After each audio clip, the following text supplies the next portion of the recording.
നമസ്കാരം. ഇസ്രായേലിൻ്റെ മോചനവുമായി ബന്ധപ്പെട്ട അവരുടെ ഇടയിൽ നിന്ന് ഉയർത്തെഴുന്നേറ്റ മോശ എന്ന നേതാവിനെ പറ്റിയുള്ള ചില വിവരങ്ങൾ നിങ്ങളുമായി പങ്കുവെക്കുകയാണ്. ഒന്നിനും ഒരു സ്വാതന്ത്ര്യമില്ലാത്ത ഒരു അടിമയുടെ അവസ്ഥ മനസ്സിലാക്കുവാൻ നമുക്ക് വലിയ ബുദ്ധിമുട്ടാണ്. ശക്തിയേറിയ ഒരു രാഷ്ട്രമായിരുന്നു ഈജിപ്റ്റ്. ഇസ്രായേൽ എന്നറിയപ്പെട്ടിരുന്ന യാക്കോബ് മരിച്ചു കഴിഞ്ഞ് യാക്കോബിൻ്റെ പിൻതലമുറകളെ ഈജിപ്തുകാർ അടിമകളാക്കുകയാണ് ഉണ്ടായത്. പിൽക്കാലത്ത് അവർ ഇസ്രായേലിലെ 12 ഗോത്രങ്ങളായി അറിയപ്പെട്ടു. ഇസ്രായേലുകാർക്ക് എബ്രായർ എന്നും പേരുണ്ടായിരുന്നു. വർഷങ്ങൾ പലതു പിന്നിട്ടു. ജോസഫും അവൻ്റെ സഹോദരങ്ങളും കുടുംബാംഗങ്ങളും മരണമടഞ്ഞു. എന്നാൽ അവരുടെ പിൻതലമുറക്കാരായ ഇസ്രായേൽ ജാതി വർദ്ധിച്ചു പെരുകി. അങ്ങനെയിരിക്കെ ജോസഫിനെക്കുറിച്ച് ഒട്ടും അറിവില്ലാത്ത ഒരു പുതിയ രാജാവ് ഈജിപ്തിൽ ഭരണമേറ്റു. അദ്ദേഹം തൻ്റെ ജനങ്ങളോട് പറഞ്ഞു, ഈ എബ്രായർ അസംഖ്യം പേരുണ്ട്.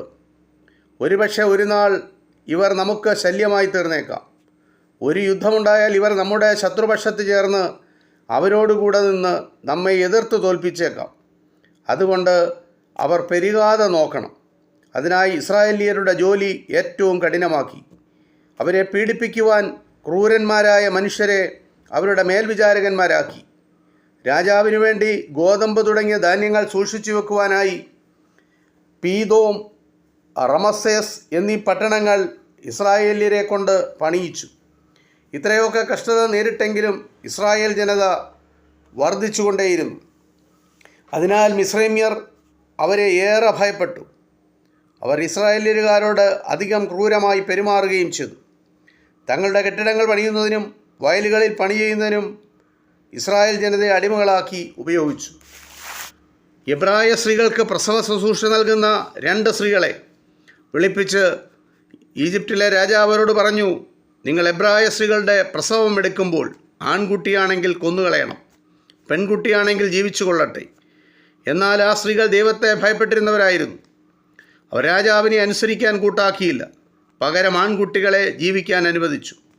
അതുകൊണ്ട് ദൈവം ആ സ്ത്രീകളെ അനുഗ്രഹിച്ചു. അവർക്ക് മക്കളെയും കുടുംബങ്ങളെയും നൽകി. ഇസ്രായേല്യർ എണ്ണത്തിൽ വളർന്ന് ശക്തി പ്രാപിച്ചുകൊണ്ടിരുന്നു.